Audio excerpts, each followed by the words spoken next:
salah satu keistimewaan Ramadan adalah karena di dalamnya terdapat satu malam yang mempunyai bobot khairun min alfi syahrin. Satu malam tetapi lebih baik daripada 1000 bulan. Kita sebut itu sebagai Lailatul Qadar. Kapan sih Lailatul Qadar itu? Dan bagaimana kita harus menyikapinya?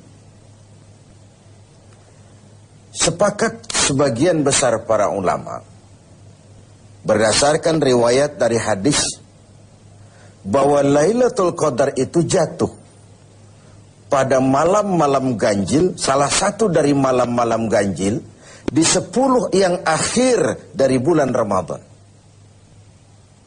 Bisa dia tanggal 21, 23, 25, 27, 29 di malam-malam ganjil dari 10 yang akhir.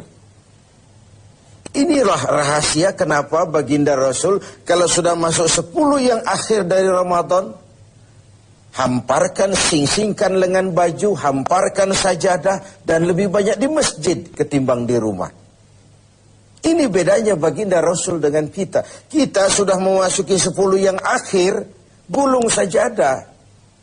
Tengok 10 yang akhir, barisan tarawih di masjid mulai mengalami kemajuan. Orangnya makin susut.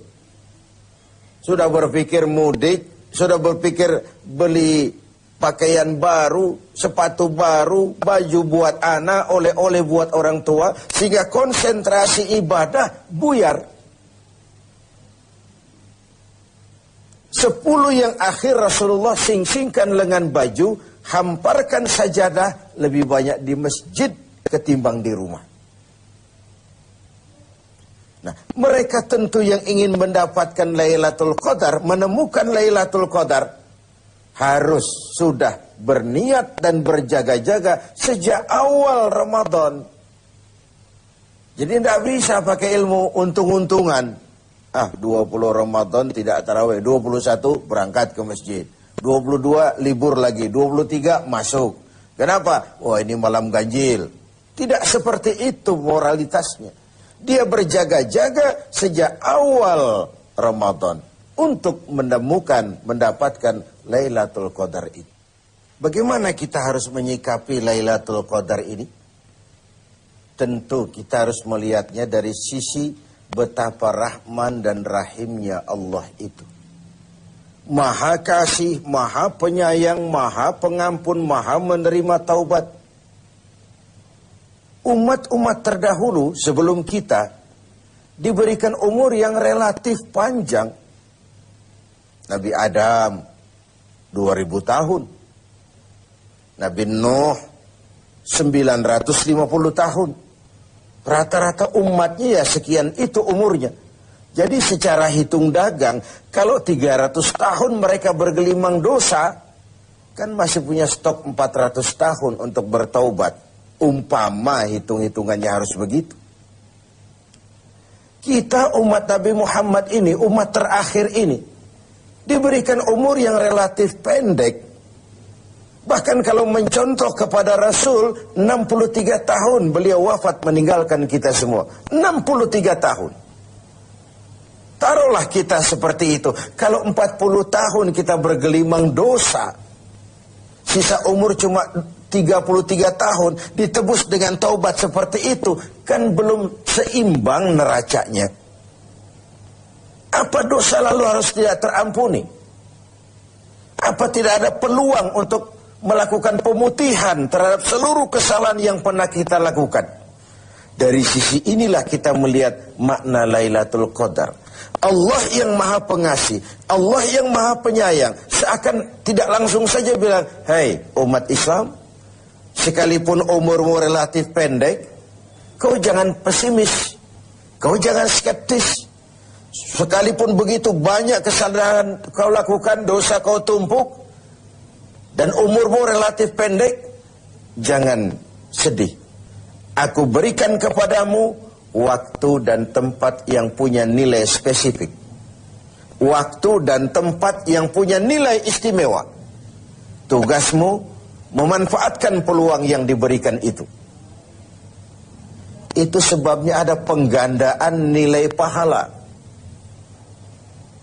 Sholat berjamaah pahalanya 27 kali lipat daripada sholat sendiri. Beribadah di hari Jumat mendapat tambahan pahala. Sholat di Masjidil Haram di Mekah 100.000 kali pahalanya ketimbang di masjid-masjid biasa. Itu tidak lalu berarti sudah sholat di sana lalu berhenti lagi sholat di mana-mana karena merasa sudah banyak stok, sudah punya banyak devisa. Bukan itu pengertiannya. Ada ruang dan waktu yang punya nilai istimewa. Kalau kita pandai memanfaatkannya, maka nilai lipat-kelipatan dari ibadah kita itu diberikan oleh Allah Subhanahu wa ta'ala. Itulah sebabnya Allah menyediakan ada bulan istimewa Ramadan, ada hari istimewa Jumat, ada waktu istimewa sepertiga malam yang akhir, ada tempat istimewa Arafah, Mina, Multazam, Raudhah, Zamzam.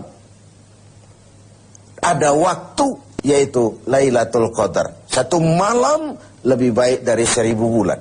1000 bulan itu kan 83 tahun. Dan jarang orang sekarang yang mencapai umur 83 tahun. Yang kedua, kita harus melihat Lailatul Qadar ini dari perspektif kita sebagai manusia. Tidak ada orang yang tidak pernah salah. Sengaja atau tidak, kecil atau besar, khilaf atau terpaksa, setiap kita mesti pernah melakukan kesalahan. Ya kepada sesama manusia, ya juga kepada Allah. Salah kita kepada Allah, kita bertaubat langsung kepadanya. Sampai-sampai di hadis kursi dikatakan, "Lau amiltumul khataya hatta mala'atis sama, summa nadimtum fataballahu alaikum." Kalaupun kamu berbuat dosa, penuh langit dengan dosamu, kemudian kamu menyesal, bertaubat, Allah pasti akan menerima taubat kamu. Lalu bagaimana sih taubat yang sebenarnya itu? Kata para ulama, taubat yang sebenarnya itu pertama, meninggalkan perbuatan jahat. Yang kedua, berjanji tidak akan pernah mengulanginya lagi. Yang ketiga, menyesal pernah melakukannya. Inilah 3 syarat utama. Pertama, meninggalkan perbuatan jahat itu. Bertaubat dari minuman, tinggalkan total. Bertaubat dari judi, tinggalkan total. Bertaubat kepada Allah dari melakukan maksiat, tinggalkan secara total. Meninggalkan perbuatan jahat. Dan total, tidak angin-anginan. Yang kedua, berjanji tidak akan mengulanginya lagi. Tidak akan pernah lagi saya berjudi. Tidak akan pernah lagi saya berzina. Tidak akan pernah lagi saya mencuri. Berjanji tidak akan mengulangi. Dan yang ketiga, menyesal telah pernah melakukan itu. Bukankah kadang-kadang kita berkata, saya sekarang sudah tua, dulu waktu muda saya sudah puas. Bukan menyesal, puas. Sekarang saya sudah tua, dulu waktu muda sudah puaslah saya. Sudah pokoknya sudah puas. Bukan puas yang diminta. Menyesal, kenapa dahulu begitu? Kenapa telah melakukan itu? Inilah makna taubat yang sebenarnya. Pemirsa TV7 yang berbahagia. Orang yang beribadah Ramadan dengan baik, melaksanakan taubat dengan benar, diterima taubatnya, pantas dia keluar dari Ramadan, masuk 1 Syawal, pantas jika ia masuk dalam golongan minal aidin wal faizin. Masuk dalam golongan orang yang kembali. Kembali kemana? Kembali kepada fitrah. Suci, bersih. Seperti bayi baru dilahirkan oleh ibunya. Tidak punya dosa kepada Allah. Lantaran sudah dilebur oleh ibadah dan taubatnya di bulan Ramadan. Wal faizin, dan termasuk ke dalam golongan orang-orang yang beruntung. Tidak dalam artian yang materialistis, tapi dalam artian memperoleh keberkahan dalam hidup dan keberuntungan di dunia, lebih-lebih di akhirat nanti. Inilah Ramadan, di mana kita selalu mencari nilai tambah dari setiap amal yang kita lakukan. Karena umur yang diberikan relatif pendek. Dosa yang kita kerjakan relatif banyak. Kalau neracanya tidak diimbangi dengan upaya mencari nilai tambah tadi, boleh jadi tidak akan ada keseimbangan dalam neraca hitung-hitungan kita di hadapan Allah Subhanahu wa Ta'ala. Padahal seimbang saja sudah rugi.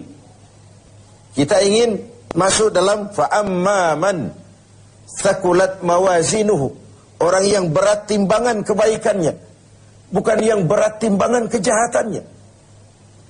Adanya nilai keseimbangan ini akan membawa kita kepada keberuntungan di padang mahsyar kelak, di pengadilan Qadhi Rabbul Jalil. Oleh karena itu, dalam setiap langkah di Ramadan, mengisi Ramadan ini, kita tetap berupaya mencari nilai tambah dari suatu amal. Dan amalan itu, bagaimanapun baiknya sudah kita kerjakan, tetap mengacu kepada fa'idha faraghta fansab. Kalau sudah selesai kau kerjakan satu perbuatan, sing-singkan lengan bajumu, bersiaplah untuk tugas berikutnya. Tidak ada puas, tidak ada prestasi puncak. Bagaimanapun baiknya sudah yang kita lakukan, dia hanya awal menuju ke arah